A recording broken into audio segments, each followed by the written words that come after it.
migrante y lo van a soltar, pero no fue así. Y ya los 2 días después salió una noticia de 404, creo que se llama la página. Y no, le miento, una muchacha en TikTok me escribió y me dijo de que habían hackeado la lista de los deportados y que entre la lista estaba mi hijo. Entonces ya ella me mandó una captura de esa página y luego ya a los 2 días salió la noticia esa de 404 y ya aparecía el nombre de mi hijo ahí en la lista de que estaba en SECOT. Entonces ahora la pregunta es, o sea, ¿por qué está ahí? ¿Por qué no le han dado un número de reo? ¿Por qué no dejan que hable? ¿O por qué no dejan que uno sepa en realidad qué es lo que está pasando con ellos? Carla nos dijo que ha escrito a la Fiscalía, al presidente Bukele, a Migración en El Salvador y a la PNC, pero nunca obtuvo respuesta. La familia de Brandon ha gastado casi $8,000 en abogados. La última información que recibió es que su hijo está siendo procesado por tener 3 tatuajes, pero a la fecha sigue sin tener certeza de cuál es su proceso y de dónde está. El segundo caso es el de William Alexander Martínez Ruano, quien llegó en el mismo vuelo que Brandon. Tiene 21 años. Fue interceptado por la patrulla fronteriza en Nuevo México en diciembre de 2024. Había sido deportado 3 semanas antes, el 22 de noviembre, y estaba intentando reingresar a Estados Unidos como indocumentado.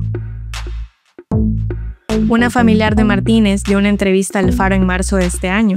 Dijo que reconoció a su hijo en uno de los videos publicados por el gobierno salvadoreño, pero luego pidió que no se publicara su nombre por miedo a represalias. En este caso lo publicamos porque su abogado ya hizo público el caso en la demanda a la CIDH. La historia es la misma para José Santos. Tiene 42 años. Llegó a Estados Unidos en 2004. Trabajaba de pintor en Manhattan y fue deportado en 2017, aunque regresó en julio de 2022. Tiene una hija de 18 años. ICE lo capturó el 21 de marzo cuando iba a tomar el tren al trabajo. Lo último que escucharon a José decir es que lo iban a mover el 11 de abril porque iban a enviarlo a El Salvador. En ese minuto pidió que sus familiares en el país lo esperaran y nunca llegó. Porque lo empezaron a buscar, mi hermana y mi sobrina fueron allá a la Procuraduría y no aparecía en el sistema. Y fueron a Zacatecoluca, a la cárcel esa que le llaman La Granja. Tampoco le dieron información. Mi hermano está desaparecido porque a nosotros, ¿qué nos garantiza que está en el SECOT? Si nomás hemos visto esas imágenes, pero no tenemos una certeza. Si usted es familiar de algún salvadoreño deportado al SECOT, en El Faro queremos escuchar su historia. Puede escribir al correo rsi@elfaro.net.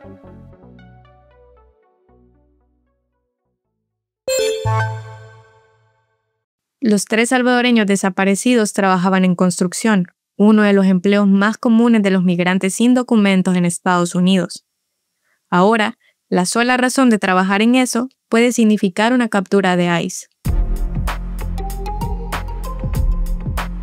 La Corte Suprema de Estados Unidos dio luz verde esta semana a la detención de personas por raza, idioma u ocupación laboral sin sospecha razonable. El dictamen, respaldado por una mayoría conservadora de 6 votos a favor y 3 en contra, anula la decisión de una jueza federal en Los Ángeles, que puso en pausa ese tipo de detenciones por considerar que violan la constitución de ese país, lo que permite reactivar nuevas redadas en el sur de California.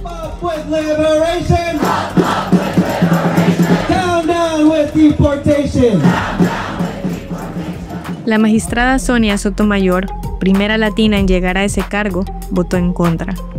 Dijo: no deberíamos vivir en un país donde el gobierno puede detener a cualquiera que parezca latino, hable español y trabaje en un empleo mal remunerado, según documentó Agencia EFE.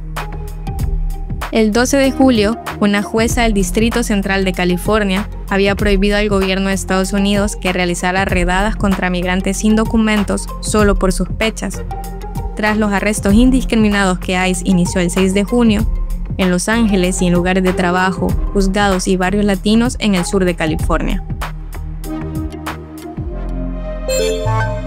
Presidencia puso bajo reserva por 5 años el costo y los detalles del viaje del vicepresidente Félix Ulloa y los diputados Alexia Rivas y Edgardo Mulata a Australia, para no poner en peligro la integridad de los funcionarios.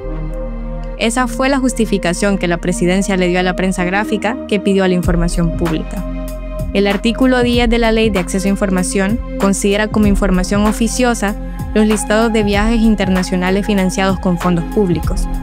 Eso significa que esta información es pública sin necesidad de que alguien lo pida y debe incluir nombre del funcionario, destino, objetivo, valor del pasaje, viáticos asignados y cualquier otro tipo de gasto. Sin embargo, el gobierno de Bukele incumple esta ley constantemente y sin consecuencias. El 21 de agosto, Presidencia subió a sus redes sociales el lanzamiento de la Cámara de Comercio e Industria Australia-El Salvador. Pero, después de que mucha gente criticara y dijera que la presencia de los diputados era innecesaria, borraron esas fotos.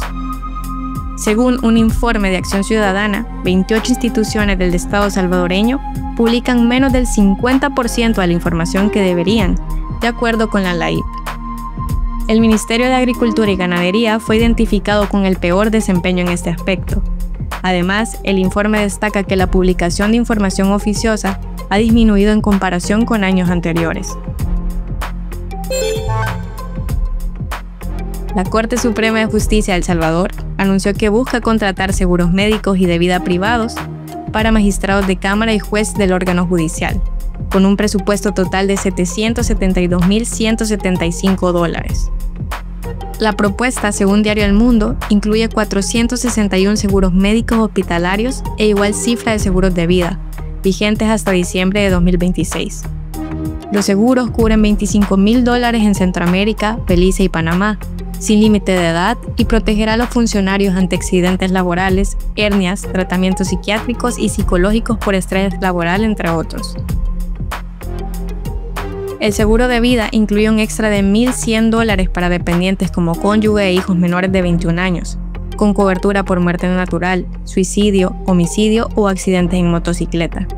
La Corte dejó claro que ninguna solicitud de inclusión de magistrados o jueces podrá ser rechazada por la empresa adjudicada.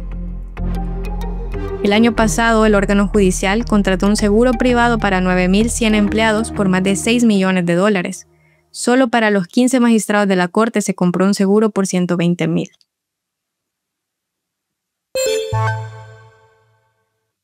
La Asamblea Legislativa aprobó la Ley de Energía Geotérmica con 57 votos a favor. La ley sigue la línea de asociar al gobierno con empresas privadas, como con los hospitales y los mercados, ahora para inversionistas en geotermia con incentivos fiscales. La ley permite a la Comisión Ejecutiva Hidroeléctrica del Río Lempa, conocida como CEL, expropiar tierras para esos proyectos. También facilita que se pueda dar un proyecto a una empresa de manera directa, sin pasar por un proceso competitivo abierto que normalmente garantiza mayor transparencia. Entonces, todo esto nosotros no es que nos van a venir a contar cómo se hace un campo geotérmico, simple y sencillamente le estamos dando la oportunidad a alguien más que los haga, los explote y que haya mayor cantidad de energía. ¿Cómo lo van a hacer? Como nosotros digamos que se hace, porque no nos van a venir a enseñar cómo hacer un campo geotérmico. Nosotros simplemente vamos a confirmar de que lo hagan como nosotros ya lo hacemos bien. Entonces, y todo eso lo contempla la ley que nosotros estamos presentando. Esta semana, más de un centenar de personas despidieron al padre José María Tojeira, quien falleció el 5 de septiembre en la Capilla Jesucristo Liberador de la UCA. Fue sepultado junto a sus compañeros jesuitas asesinados por el ejército salvadoreño en 1989, y por quienes tuvo un constante reclamo de verdad y justicia. Tojeira fue una voz firme de defensa de los derechos humanos en El Salvador y en Honduras, en causas como crímenes de guerra, pero también luchas contemporáneas como el derecho al agua. A pesar de los fracasos, Chema no se cansó de reclamar verdad y justicia para todas las víctimas de la violencia institucionalizada de antes y de ahora. Antes, siendo rector de la UCA,